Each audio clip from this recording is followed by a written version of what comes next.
Do you want to learn English but feel completely lost? You see hundreds of videos, books, and apps, and they all tell you to learn grammar rules, memorize long lists of words, and practice for hours. It feels overwhelming, right? You start with a lot of motivation, but after a few days, you feel tired, confused, and you're not sure if you're making any real progress. What if I told you that the secret to learning English isn't about studying harder, it's about learning smarter? What if you could start making real, noticeable progress by using a simple method for just a few minutes each day? In this video, I will share a powerful plan that will make learning English feel easy, natural, and maybe even fun. Stay with me and let's begin your journey. Part 1. The Big Secret. Learning with a Theme. All right, let's talk about the single most helpful thing you can do when you're starting out. It's a simple idea, but it changes everything.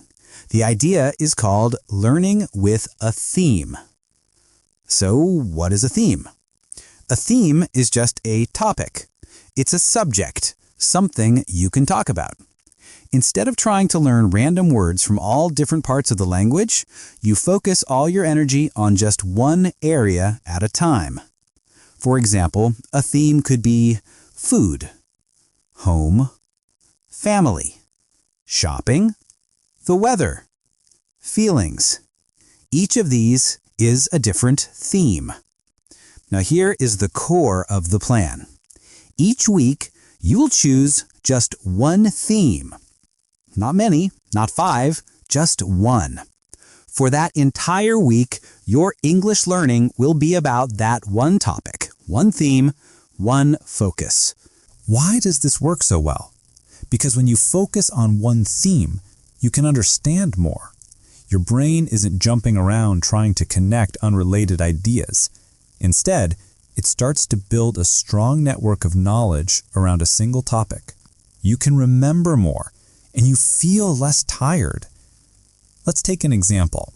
Imagine this week you choose the theme food. This means every day this week you look at food words. You learn apple, bread, rice, eggs, chicken, water.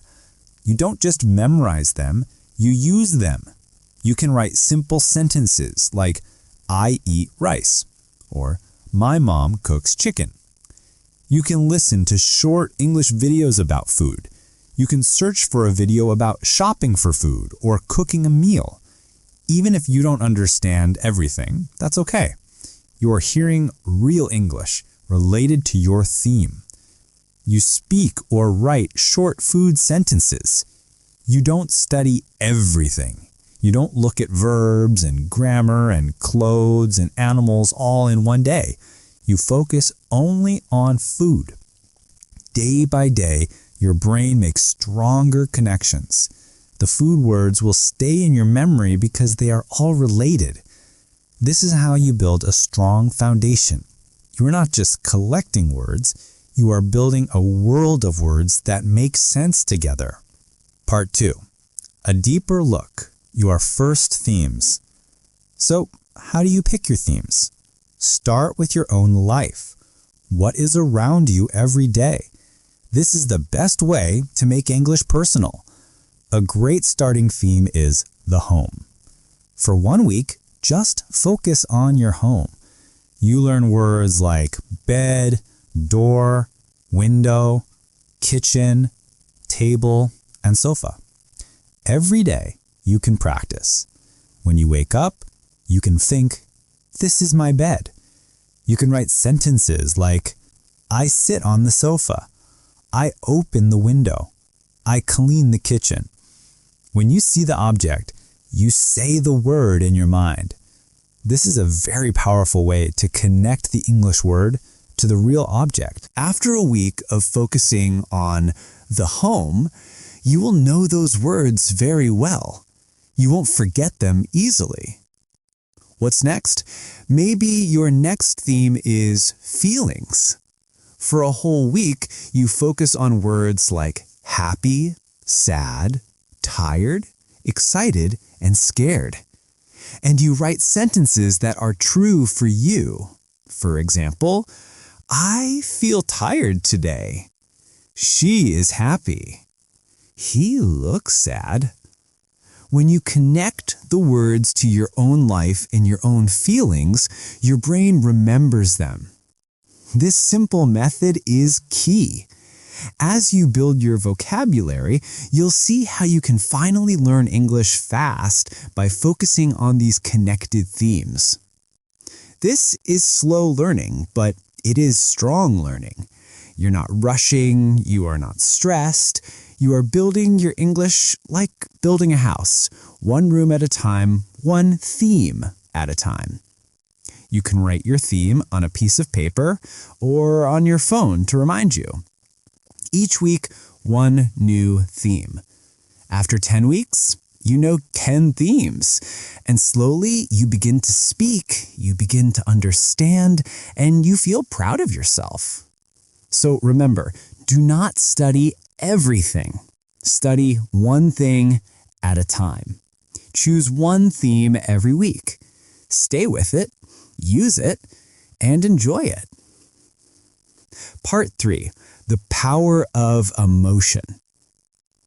Now, let's talk about something very important, something that many people forget.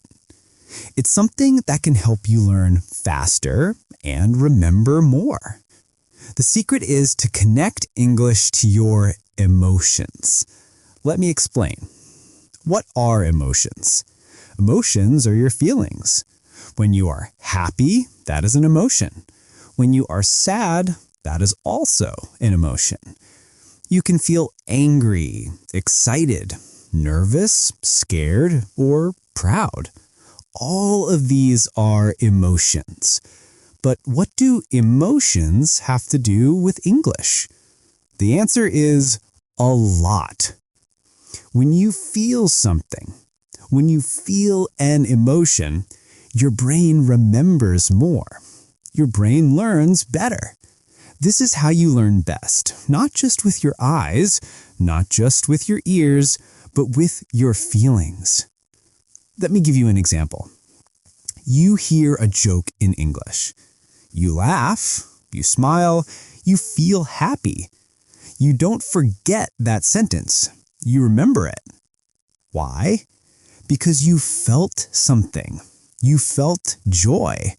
Or maybe you listened to a short story. It's about a mother and her child. You feel love. You feel warm inside. That story and the words in it will stay with you. So, how can you connect emotions to English? Here are some simple ways. First, watch short videos or movie scenes, not just to learn words, but to feel something. Even if you don't understand everything, watch the faces, listen to the voices, feel the moment. Second, listen to music in English. Songs often talk about love, hope, sadness, or joy. Listen with your heart. Maybe you like the rhythm. Maybe one line feels special. That's great. That feeling helps you remember. Third, read simple stories. Stories are full of emotions. Even very short stories can make you feel surprised, calm, or curious. That emotion will help you learn more deeply. Don't be afraid to feel something when you learn. That feeling is part of the journey. This is how children learn, with feelings, with connection, and with emotion.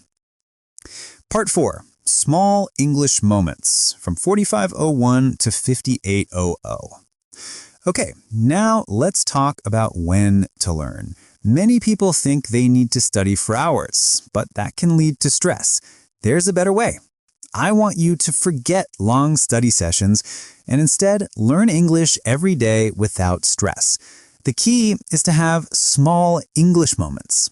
What is a moment? A moment is a short time, maybe 1 minute, maybe 5 minutes. Small moments, short moments, easy moments. But these moments can help you grow. These moments can help you learn and improve. Let me give you some examples. In the morning, you wake up, you stretch, you brush your teeth. Can you say one sentence in English? Something simple like, I feel sleepy, or the water is cold. It's just one small English moment, but it's real. It's connected to your life. During the day, you walk to the bus stop. You look at the sky. Can you think in English? Can you say, the sun is shining, or it is cloudy? That's another small English moment. Even 2 sentences help. At lunch, you open your lunch. You see your food. Try to name it in English. Say it in your mind. I like oranges. The tea is hot. This is another small moment. Before bed, you are tired. It's time to sleep, but you think about your day. Try to say 2 or 3 sentences in English. Something like, I worked today. I called my sister. I read a book. That is your final English moment for the day. Now think about this. In one day, you had 4 or 5 small English moments. Each one was just 2 to 3 minutes. But together, they are powerful. They are strong. And they help your brain learn slowly and gently. When you do this every day, you make English a natural part of your life. It becomes a habit, something you do without thinking. It becomes part of your daily life, and that is the secret. Not hours, not pressure, not stress. Just small, simple, beautiful English moments every day. So there you have it. A simple, powerful, and stress-free plan to start learning English today. It's not about being perfect. It's about being consistent. Choose your theme for this week. Find your small moments. Connect with your feelings. You are already on the path, and you are already doing something powerful. Thank you for being here with me today. Thank you for listening. And thank you for learning. You are doing something beautiful, and I am proud of you. If you found this guide helpful and want more simple ways to learn, please give this video a like, and be sure to subscribe to my channel, English Glow. Keep listening, keep practicing, and keep believing in yourself. Bye for now.